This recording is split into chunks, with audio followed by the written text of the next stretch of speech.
Space debris is growing over 1 million in orbit, what the new ESA report says. The amount of space debris is growing, according to a new report from ESA's Space Debris Office. The warning puts human missions in low orbit and to the moon at risk. The European Space Agency, ESA, on the 1st, released its annual report on the state of space debris around the Earth, the so-called space junk.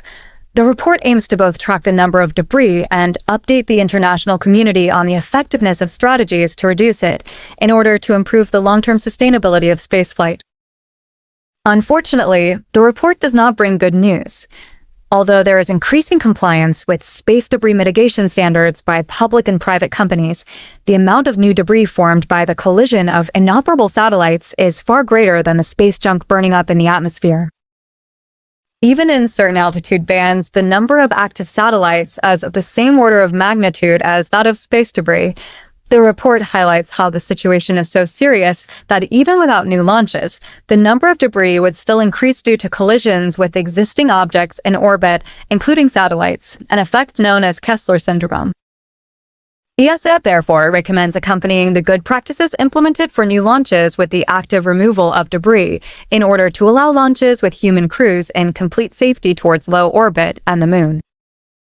The number of space debris is growing rapidly. ESA estimates that there are more than 1.2 million pieces of space debris larger than 1 centimeter in orbit around the Earth. Although very small, these fragments move at very high speeds, making them practically projectiles capable of causing catastrophic damage to other objects in orbit. The International Space Station itself must occasionally perform emergency maneuvers to raise its orbital altitude in order to avoid colliding with space debris. It is therefore clear that monitoring these objects is of fundamental importance. ESA is currently able to track around 40,000 of them, which are generally those that are larger than 10 centimeters. The number of satellites has increased in recent years to the point that in low Earth orbit, around 550 kilometers altitude, there are as many active satellites as space debris, and this is mainly due to the launch of large satellite constellations such as Starlink. This crowding of the orbit unfortunately makes collisions between debris and active satellites, but also between debris themselves more likely. In the last year, ESA has recorded an increase of 3,000 units in objects to be tracked due to fragmentation events of space junk.